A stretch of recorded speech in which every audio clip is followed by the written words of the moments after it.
Nah, akhirnya apa? Nabi begitu sudah menerima wahyu kan tidak langsung terima tau.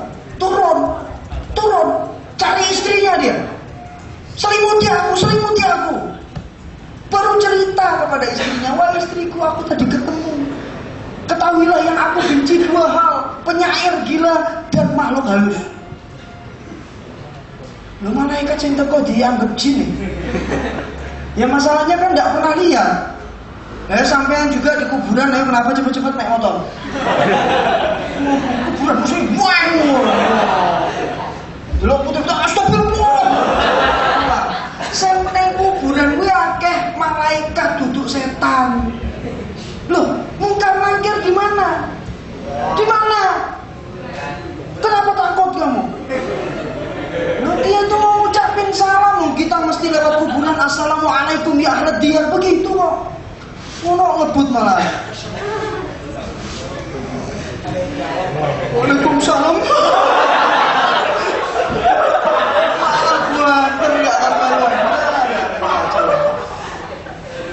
Itu dikarenakan kita persepsinya udah nggak nyampe duluan. Mestinya kita sadari loh, di kuburan itu loh banyak malaikat, duduk jin. Loh setan kalau malaikat ya pengaruhnya kuat malaikat loh. Dia tuh mau ngajak kenalan loh, kok kamu ada lari malah. Itu kan salah. Ngerti tuh ya? Nah itu.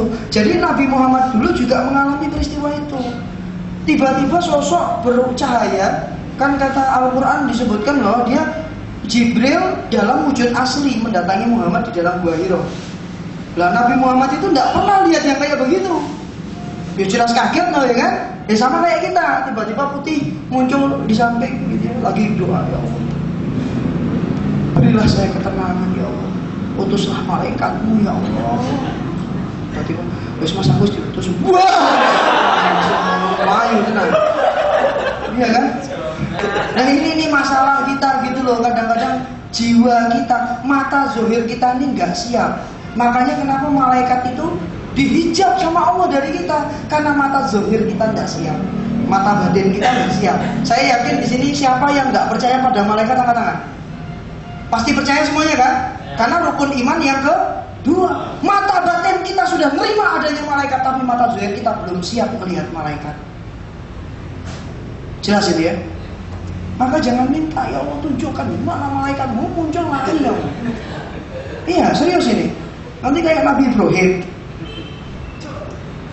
Pernah dengar ceritanya ya, riwayatnya ya?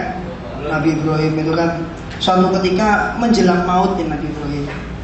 Terus malaikat maut turun, izin kepada Allah, ya Allah, saya izin untuk memenuhi permintaannya Khalilullah kekasihmu ini. Saya izin supaya apa permintaannya nanti saya yang penuhi sebelum ajalnya tiba. Oh ya oke, ketawa gitu ya. Ya Allah ngomongnya oke sih. Ya wes Allah wes pokoknya dia kan mana ya. Ya, mau pakai bahasa Jawa monggo mana ya. Nah akhirnya turunlah malaikat maut terus bertanya kepada Ibrahim, "Hai Ibrahim, sebelum ajalmu tiba mintalah kepadaku apa yang kau minta akan aku penuhi." Nah Nabi Ibrahim langsung minta apa? Wahai malaikat maut, tolong tunjukkan wujudmu ketika kamu mencabut ruhnya orang yang mati dalam keadaan su'ul khotimah. Nah malaikat maut ojo sing kuwi lah. Serem banget itu, enggak usah. Loh, kalau gitu saya nggak jadi minta. Serius panjenengan niku serius? Iya serius aku. Benar ya benar. Ya udah kalau gitu berbalik. Wes suruh. Dah belum. Main aja kan kalau malaikat kalau sudah belum. Terus kata malaikat maut, ya sudah baliklah ke sini. Terus langsung siung. Begitu melihat langsung siung Nabi Ibrahim. Terus dibangun, tanya. Rumahnya mati toh ya.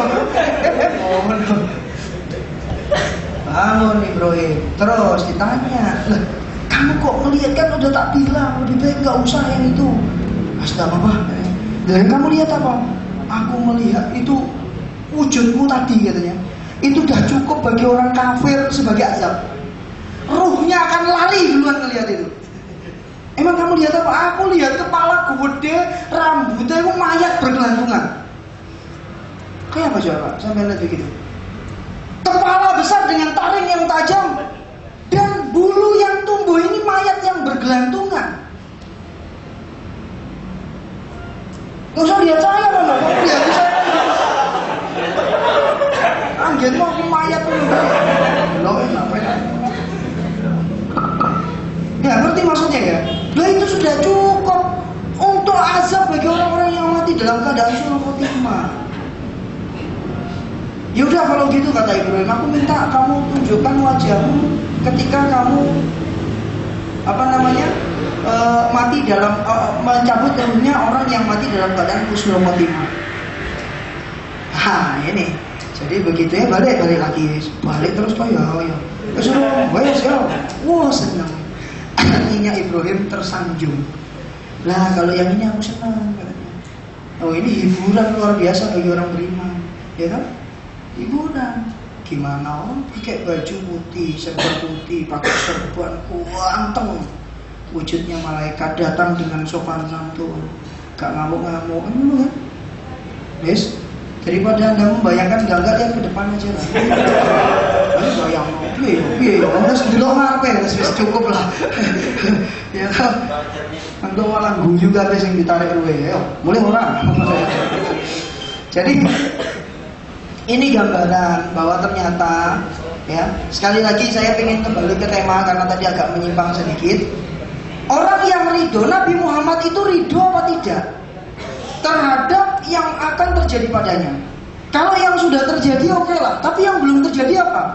Ketika Nabi Muhammad pulang ke rumah minta selimutin istrinya, menceritakan perihalnya di Gua Hiro, Nabi Muhammad bilang kepada istrinya begini dan begitu. Istrinya bilang, wahai suamiku, Anda itu orang yang baik kepada orang yang miskin, Anda suka memberi.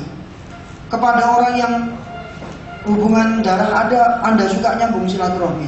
Tidak mungkin Tuhanmu itu memperlakukanmu seperti itu.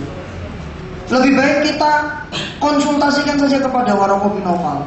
Waraqah bin Naufal itu anak dari pamanku. Ya sekarang ayo saya ayo udah langsung. Sesampainya di depan Waraqah bin Naufal, apa yang dikatakan Waraqah bin Naufal? Ini udah tua terus buta ya. Orang tua itu gimana ngomongnya? Nah, sih cocok ini. Ada mati lah. Bisa. Ya. Apa wak kamu wak?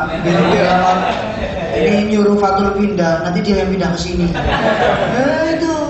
Itu dia minta di. Nah, wis kontes orang menang.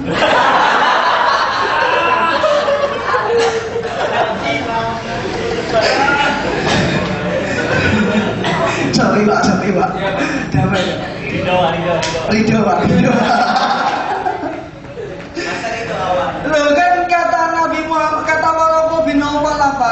Muhammad, yang datang kepadamu itu adalah malaikat yang dulu pun datang kepada Musa. Tidaklah malaikat itu jika datang kepada Rasulullah, maka kaumnya akan menangkapnya, kaumnya akan mengusirnya, kaumnya akan memeranginya. Dan seandainya pada saat itu tiba aku masih hidup, maka aku akan membelamu. Loh ini omongannya Waraqah bin Naufal. Muhammad yo semangat dapat omongan itu. Iya kan? Walaupun seorang kakek-kakek yang bela. Lamban lah masih sudah loh. Besok sudah meninggal ya. Tapi ya apa lah, yang penting motivasinya kan gitu kan ya. Loh tapi apa Nabi Muhammad menghentikan langkahnya? Apa dia terus aku gak sido jadi Rasulullah? Lek ngono resikonya. Mending aku gak usah jadi Rasul kalau resikonya harus ditangkap, dibunuh, diusir, diperangi. Tapi Muhammad ridho hatinya. Apa keputusan Allah untukmu? Siap. Loh ini rek. Ini tak pelana nih. Serius ini. Makanya radhiyallahu anhum. Nabi tidak perlu gelar ridho Allah, tapi sesungguhnya dirinya pun telah diridhoi oleh Allah. Kan gitu ya. Ya bisa dipahami kira-kira ini ya. Jadi kerelaanmu itu loh terhadap masa depan yang masih nggak jelas ini, itu namanya ridho. Kalau kamu bisa menjadi orang yang ridho semacam itu, apapun yang terjadi kamu telah mengikhlaskannya, ataupun apa yang belum terjadi kamu pun telah mengikhlaskannya, maka Allah pun akan ridho kepadamu dikarenakan ridhomu kepadanya. Bukti ridhonya manusia kepada Allah adalah ridho terhadap takdir yang telah dicatat dan tidak bakal pernah berubah pada dirimu. Kecuali nasib bisa dirubah, takdir tidak bisa dirubah. Ya. Ini berapa waktu lalu sudah kita sampaikan ya materinya ya. Oke. Terus pertanyaannya, apa yang akan didapat oleh orang-orang yang ridho kepada takdir Allah? Yang didapat apa? Liyaghfira laqallahu ma taqaddama min dzambik wa ma ta'akhkhar. Jelas. Karena kamu telah ridho kepada takdir yang aku tetapkan, yang lalu maupun yang akan datang, maka aku pun ampuni dosamu yang telah lalu maupun yang akan datang. Tak enak loh. Kalau dosa yang telah lalu kita bisa ngitung rek. Umur 25 tahun saya menjadi seorang penipu dan dapat ranking nomor 3 di Kalimantan. Misalnya kan, astagfirullah, ampuni dosa saya ya Allah. Dan saya tak taslim, aku tak masuk Islam. Terus nanti kau lupakan dosaku yang telah lalu. Terus dia syahadat kepada Allah, asyhadu an la ilaha illallah wa asyhadu anna Muhammadar Rasulullah. Bersih dosanya. Kan benar? Taubatan nasuha kan begitu. Bersih dosanya yang telah lalu maupun yang akan datang. Loh, kalau yang akan datang ini loh kok, ya memang kita nggak tahu bakal berbuat dosa atau enggak toh? Tapi Allah kan tahu catatannya. Iya tak? Bukan. Awak amal wakil, insyaallah. Amal yang telah lalu awak ini ngumpulin pahala 105 pahala. Dosanya enggak ada. Tapi yang akan datang itu kok 200 dosa. 200 dosa semua ya. Tapi karena dia orang yang ridho, radhiyallahu anhum, loh dosamu loh yang setahun, 2 tahun, 3 tahun akan datang udah diampuni sekarang. Seneng gak kamu Pak? Nah itu, ya harus bersyukur kan? Nah itulah ridho, efek ridho itu semacam itu. Nah sekarang saya mau tanya sama Anda ini mau jadi orang yang ridho kepada Allah dan Allah ridho kepada Anda atau tidak? Mau gak? Bisa ngeridokan, mengikhlaskan yang belum terjadi dari takdirmu? Siap? Siap semua? Siap? Siap? Awas siap? Oke, insya Allah Allah ridho padamu. Berarti Allah mengampuni dosamu yang akan datang. Makanya banyak-banyak saja buat dosa. Oh no, enggak, maksud saya iya. Akal-akalan juga angel kayak gini-gini. Angel gini-gini. Jadi jangan akal-akalan ya, tidak boleh ngakal-ngakali. Maksudnya itu ya tetaplah berlaku lurus, ya kan? Ya karena kalau kamu berbuat dosa diampuni tapi nggak ada pahala, ya sama aja toh. Iya toh? Makanya lebih baik kumpulkan pahala diganjar 10 kali. Itu paling rendah, paling tinggi nggak terbatas. 700 kali lipat tuh untuk para mujahidin. Amal-amal infaknya fisabilillah itu 700 kali lipat balasnya. Ya kalau kita ini adalah orang yang ridho Islam menjadi agama, Allah sebagai Tuhan, Muhammad sebagai Nabi, yuk kita bela. Ya toh? Orang-orang sini ini semuanya diajak perang siap semua ini. Enggak dua kerjaan. Enggak pengangguran tak perang aja lah ya. Alah, ya. Ya pengangguran nih. Ya lumayan dapatnya itu kan. Nah ini kemana-mana ini sudah. Sudah. Jadi ridho gelar masa depan itu. Makanya nanti bagi orang-orang yang telah belajar mengikhlaskan yang belum terjadi, itu saya ucapkan atau saya sisipkan gelar di belakang namanya Mustaqim radhiyallahu anhu. Barakallah semuanya ya, barakallah ya. Fatul radhiyallahu anhu. Denny barakallah. Denny radhiyallahu anhu. Semua radhiyallahu anhu. Jangan ada yang iri. Dia disebut aku dai. Kalau kamu benar-benar kepada Allah ridhomu, nggak perlu disebut. Benar nggak? Nggak perlu disebut. Sebutan itu kan karena mulutnya pengen nyenengin hatimu saja. Tetapi yang sesungguh-sungguhnya ridho Allah itu tidak perlu disebut. Maka saya bilang, gelar apapun selain radhiyallahu an itu bid'ah. Ngeri. Ini kita semua ini bid'ah nih, enggak maksudnya kayak kan ada orang yang dikit-dikit bid'ah toh.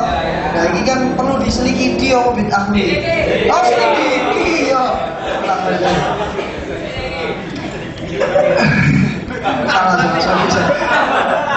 Slow motion. Efeknya lambat dia ya. Enggak apa-apa, tapi dapat gelar radhiyallahu lumayan. Nah jadi gini, kenapa kok saya ini suka menganalisa sejarah. Jadi apapun yang muncul di sejarah itu coba tak komenin dengan orang-orang sekarang. Lah orang loh ustadz itu yang seneng apa jenenge bid'ah kok loh. Bid'ah wi. Ayo, praise bal wi. Nah, misalnya loh. Lo itu bid'ah. Yang pakai kunut bid'ah. Kau kunut apa sih? Yang kunut tuh ya? Bid'ah. Oh no, pokoknya kabeh bid'ah. Saya bener sih dewe. Nah dia lo pelaku bid'ah. Depan namanya pakai ustadz. Bid'ah wi. Mana ada Ustadz Abu Bakar As-Siddiq? Mana ada Ustadz Umar bin Khattab? Ada? Nggak ada. Pelaku bid'ah. Lo Yai itu bukan Kiai, Yai itu nama saya. Yai Panji. Jangan udah itu bukan Kiai. Iya demi Allah itu bukan Kiai, itu maksudnya Yai, makanya gak ada kane, gitu. Lek enek kane jelas Kiai, gitu. Tapi Yai ini saya kok enak kalau dipanggil. Anak saya yang nomor 4 itu saya kasih nama Sunani Yai Panji. Sunani Yai Panji. Itu maknanya apa? Sunani, sunanku, guruku itu seorang Yai namanya Yai Panji. Nah tapi tidak pakai K. Saya potong kaya hilang karena nanti takut kalau dia kecil-kecil dan dipanggil Kiai. Saya SD loh kelas itu Yai Panji. Waduh. Yai itu oh Yai SD terus Yai. Nah nama itu saya pakai untuk nama Facebook. Oh jadi hubung-hubung nih karo aku iya. Kalau hubungannya ini